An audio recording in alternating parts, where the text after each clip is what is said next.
సిద్ధనా ఆ!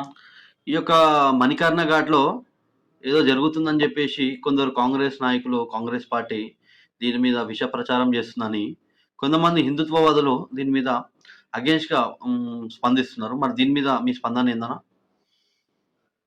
హిందుత్వవాదులు అగెయిన్స్ట్‌గా స్పందించడానికి కొన్ని లాబింగ్స్ జరుగుతున్నాయి.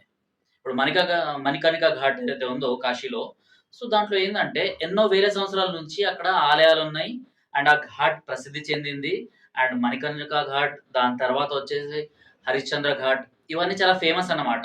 సో కాశీకి ఎవరొచ్చినా కూడా కాశీ విశ్వనాథుడిని అండ్ దాని తర్వాత మణికర్ణిక ఘాట్, ఈ ఘాట్ ఇవన్నీ సందర్శిస్తూనే ఉంటారు. సో ఎన్నో వేల సంవత్సరాల పురాతనమైన ఈ విగ్రహాలు ఇవన్నీ అక్కడ నిక్షిప్తమై ఉన్నాయి. మనందరికి తెలిసిందే అక్కడ ఉన్న టెంపుల్స్ ప్రతి ఒక్కరు దర్శించుకునే ఉంటారు. సో అక్కడ ఘాట్ దగ్గర ఉండే చిన్న చిన్న ఆలయాలు ఏవైతే ఉన్నాయో, సో వాటి దగ్గర అసాంఘిక కార్యకలాపాలు కూడా చాలా జరుగుతున్నాయి. అంటే ఇప్పుడు మనం చూసుకోవచ్చు, మనకు రోడ్ల పైనే అక్కడ ఇక్కడ చూసుకుంటే యూరిన్ చేస్తూ చాలా మంది కనిపిస్తుంటారనమాట.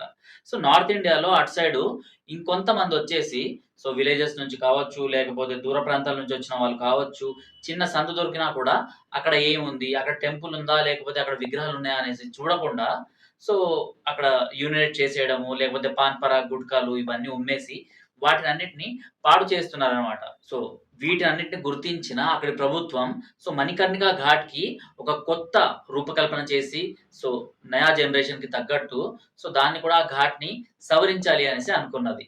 సో, ఇంతకుముందు కాశీ విశ్వనాథుని టెంపుల్ ఎలా ఉండేది? ఎలా క్రిక్కిరిసిన గల్లీల నుంచి మనం పోయేవాళ్ళము మనందరికి తెలిసిందే. అలాంటిది ఇప్పుడు ఎలా మారింది? ఆ కారిడార్ అన్నది ఎట్లా చేంజ్ అయిందో మనందరికి తెలుసు. సో, ఆ కారిడార్ ఎలా అయితే ఇప్పుడు చేంజ్ అయిందో, సో, ఆ కారిడార్ కట్టక ముందు కూడా చాలా మంది దీని గురించి నెగెటివ్‌గా ట్రోల్స్ చేసిండ్రు, మాట్లాడిండ్రు.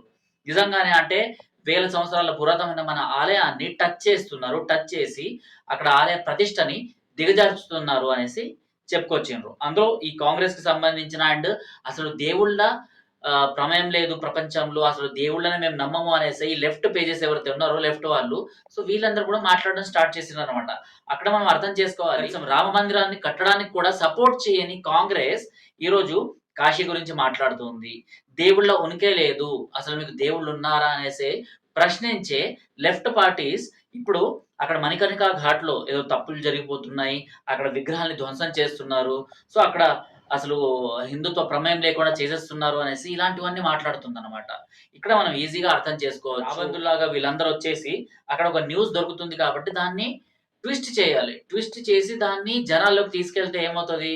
సో, జనాల్లోకి బీజేపీ లేకపోతే అక్కడ స్థానిక ప్రభుత్వం, యోగిజీకి సంబంధించిన ప్రభుత్వం ఇవన్నీ ఏవో తప్పులు చేస్తున్నాయి. నిజంగానే హిందుత్వాన్ని వీళ్ళు అడ్డుపెట్టుకొని ఇవన్నీ చేస్తున్నారు అనేసి ఒకానొక ప్రొపగండా అనేది సృష్టించవచ్చు. సో, యోగి ఆదిత్యనాథ్‌జీ నిన్న మొన్న ప్రెస్ మీట్ పెట్టి మరీ చెప్పిండ్రు. కాంగ్రెస్‌కి సంబంధించిన అఫీషియల్ పేజెస్ నుంచి కొన్ని విగ్రహాల్ని అక్కడ ఏఐలో సృష్టించి సో, అవన్నీ బీజేపీ ప్రభుత్వం పగలగొట్టింది. ఘాట్‌ని వాళ్ళు చెత్తలాగా చేసేస్తున్నారు అనేసి ఈ కాంగ్రెస్‌కి సంబంధించిన వెబ్ పోర్టల్స్ ఏవైతే ఉన్నాయో సో, వాటి నుంచి కొన్ని న్యూస్‌లు బయటకొచ్చినాయి. అనగానే యోగిజీ కూడా చాలా క్లియర్‌గా ఆర్డర్స్ పాస్ చేసేసారు.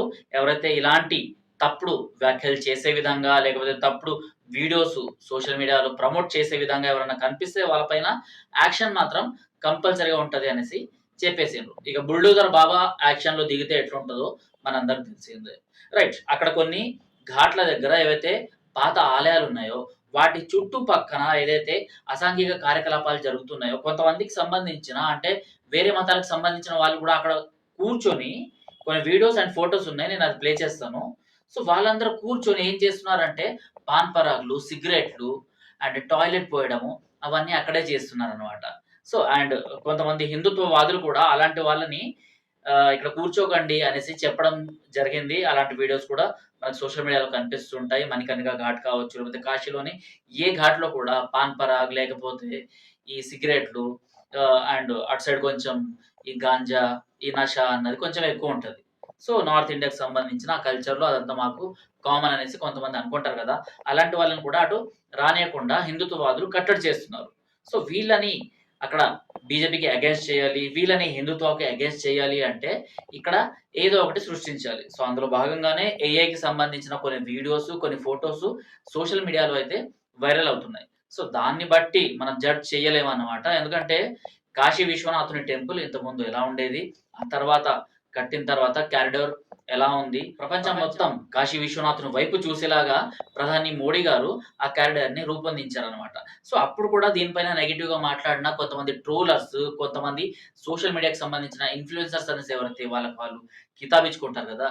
సో వాళ్ళందరూ ఆ తర్వాత ఈ కారిడార్ గురించే గంటలు, గంటలు వీడియోలు చేశారనమాట. వాళ్ళ వ్లాగ్స్ ఉంటాయి గదా! అలాంటి వ్లాగ్స్ చేశారనమాట. ఒకప్పుడు మేము ఈ టెంపుల్ లోపలికి రావడానికి ఇలా అంటే ఈ సందులు తిరుగుతూ ఇలా వచ్చేవాళ్ళము. కానీ ఇప్పుడు మాత్రం చాలా క్లియర్ అయిపోయింది. అండ్ ఆలయం కూడా చాలా బావుంది. సో అక్కడ టైల్స్ కానివ్వండి, అక్కడ ఆలయం కానివ్వండి, సో లేకపోతే బంగారు తాపడాలు కావచ్చు, ప్రతీదీ క్షుణ్ణంగా అధ్యయనం చేసి వాళ్ళు వీడియోస్ చేసి బయట పెట్టడం జరిగిందన్నమాట. అంటే మనం అర్థం చేసుకోవచ్చు ఇన్‌ఫ్లుయెన్సర్స్‌ని జిమ్‌కి చేసి లాజిక్ లేని కొన్ని ప్రశ్నల్ని సంధించేటట్టు తయారు చేసేది ఈ కాంగ్రెస్ అండ్ లెఫ్ట్ సంబంధించిన పార్టీల వాళ్ళే. ఆ తర్వాత వీళ్ళెవరైతే వాష్ ఔట్ చేయడానికి ముందుకొస్తారో అప్పుడు వీళ్ళందరూ బీజేపీకి అమ్ముడుపోయారు అనేసి చెప్పేది కూడా వీళ్ళే అన్నమాట. సో ఏదైతే సోషల్ మీడియాలో ప్రమోట్ అవుతున్నాయో వీడియోస్ అండ్ ఫోటోస్ అవన్నీ తప్పుడు. ఎందుకంటే వేల సంవత్సరాల చరిత్ర కలిగిన ఆ ఆలయాన్ని మనం ఎలా రక్షించుకుంటున్నామో, ఆ ఆలయానికి సంబంధించిన ప్రతి ఏరియాని రక్షించుకోవాల్సిన అవసరం మనకే ఉంటుంది.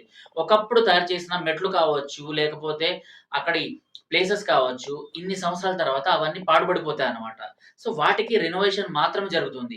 ఆ రెనోవేషన్‌లో భాగంగానే ఈ వీడియోల్లో ఏఐ ఫోటోలు, ఏఐ వీడియోసు యాడ్ చేసి బుల్డోజర్ అక్కడ ఏదో చేస్తున్నట్టు, క్రేన్ ద్వారా అక్కడి విగ్రహాల్ని పగలగొట్టేసి పక్కన పడేసేటట్టు ఇలాంటివన్నీ సృష్టిస్తున్నారు. ఢిల్లీలో మనం మొన్న చూసుకుంటే ఆర్ఎస్ఎస్‌కి సంబంధించిన ఆఫీస్‌ని ఎక్స్‌టెండ్ చేయడానికంట ఢిల్లీ మెయిన్ రోడ్ పైన ఉండే ఏవైతే పార్కింగ్ స్పేస్, ఆలయానికి సంబంధించిన స్పేస్ ఏదైతే ఉందో దాన్ని పగలగొట్టేసిండ్రు అనేసి కొంతమంది ట్రోలర్స్, కొంతమంది కాంగ్రెస్ వాళ్ళు అక్కడికి వెళ్లి సెల్ఫీ వీడియోలు చేయడం జరిగిందనమాట. ఆ తర్వాత ఆర్ఎస్ఎస్‌కి సంబంధించిన వెబ్ పోర్టల్స్ ద్వారా అండ్ కొంతమంది ఇన్‌ఫ్లుయెన్సర్స్ అక్కడికి వెళ్లి ఇంటర్వ్యూ చేయడం జరిగింది. నిజంగానే ఈ ప్లేస్‌లో ఆర్ఎస్ఎస్ వచ్చేసి కబ్జా చేస్తుందా అనేసి అడగడం జరిగిందనమాట. ఆ ఆలయం వాళ్ళు కూడా దానికి నిరాకరించారు. అలాంటిదేం జరగట్లేదు. సో, ఇక్కడ ఏదైతే ఇల్లీగల్‌గా ఇక్కడ పార్కింగ్ ఏర్పాటు చేసుకున్నారో, సో, వాటిని మాత్రం తీసేయాలనేసి అక్కడి ఢిల్లీకి సంబంధించిన మున్సిపల్ బోర్డు లెటర్స్ ఇష్యూ చేసింది. సో, మెమోస్ జారీ చేసిన తర్వాత కూడా ఆ ఏరియా వాళ్ళు తీయలేదు. సో, బుల్డోజర్స్ వచ్చాయి. అండ్ అక్కడ మొత్తం క్లీన్ చేయడం జరిగింది. రోడ్‌ను వైడనింగ్ చేయడానికి బీజేపీ తమ ఆర్ఎస్ఎస్‌కి సంబంధించిన లేకపోతే ఆలయాలకు సంబంధించిన ప్లేసెస్‌ని టచ్ చేస్తుంది అనేసి ఏదైతే ఫేక్‌గా వీళ్ళు ఒక నేరేటివ్‌ని బిల్డ్ చేసిండ్రో దానికైతే ఫుల్ స్టాప్ పడింది. అలాంటిదే ఈ కాశీ విశ్వనాథ్ ఆలయం గురించి కూడా కథ. మరి పక్కనున్న జ్ఞానవాపి మసీద్ గురించి ఇదే కాంగ్రెస్ పార్టీ ఎందుకు మాట్లాడట్లేదన్న? జ్ఞానవాపి మస్జిద్ గురించి వీళ్ళు మాట్లాడితే వీళ్ళ సీట్స్ ఏవైతే ఉంటాయో అవి కదిలిపోతాయన్నమాట. ఎందుకంటే వాళ్ళకు మూలాధారం వాళ్ళ ఏదైతే ఓట్ బ్యాంక్ ఉందో అది కాపాడుకోవాలి. మైనారిటీ అప్పీస్‌మెంట్ చేయడానికి కేవలం మెజారిటీ వాళ్ళని మాత్రమే వీళ్ళు టార్గెట్ చేస్తూ పోవాలి. సో, ఇక్కడ మైనారిటీస్‌కి సంబంధించిన ఆ మసీద్‌ని వీళ్ళు టచ్ చేస్తే గనక మైనారిటీ అప్పీస్‌మెంట్‌కి అగైన్స్ట్‌గా అంటే వాళ్ళ రూల్స్‌కి అగైన్స్ట్‌గా వీళ్ళు వెళ్ళినట్టే. అండ్ కాంగ్రెస్ కూడా మా మతం జోలికొస్తుంది అనేసి ఒక మెసేజ్ చాలా బలంగా అండ్ చాలా ఈజీగా ఎళ్ళిపోతది కాబట్టి వీళ్ళు బతుకున్నంత కాలము ముస్లింల జోలికి, అక్కడి మసీదుల జోలికి మాత్రం వెళ్ళరు. ఇప్పుడు వీళ్ళు స్పందించడం జూస్తుంటే కేవలం హిందువులను తప్పుదోవ పట్టిస్తున్నారనే అనుకోవచ్చానా? పక్కాగా. ఎందుకంటే హిందువుల్ని స్ప్లిట్ చేయడం చాలా ఈజీ అన్నమాట. సో, హిందువుల మైండ్‌లో అరే! ఫలానా నీ దేవుళ్ళకి అగైన్స్ట్‌గా ఇది చేస్తున్నారు. లేకపోతే ఈ బీజేపీ ప్రభుత్వం హిందుత్వాన్ని అడ్డుపెట్టుకొని ఇదంతా చేస్తుంది అనేసి ఇలాంటివన్నీ చెప్పుకుంటే మన వాళ్ళే చాలా ఈజీగా నమ్ముతారనమాట. బికాజ్ మనం ఫస్ట్ నుంచి యూనిటీగా లేము. ఆ యూనిటీని దెబ్బతీసే ప్రక్రియలో భాగంగా కాంగ్రెస్ ఇలాంటివి ఎప్పటికప్పుడు చేస్తానే ఉంది. సో, ఇప్పుడు వేరే మతం వాళ్ళు ఎందుకు అలా వినరు అంటే సో, వాళ్ళకు మసీదుల నుంచో లేకపోతే వాళ్ళకి సంబంధించిన ఒకే ఒక్క పార్టీ ఉంటది. ఆ పార్టీ నుంచి ఆదేశాలొస్తేనే వాళ్ళు ఏదైనా యాక్షన్‌కి దిగుతారు. లేకపోతే మనలాగా స్ప్లిట్ అవ్వడం అయితే వాళ్ళ వంతు కానే కాదు. ఇదే కాంగ్రెస్ పార్టీ స్పందించింది మణికర్ణిక ఘాట్ మీద.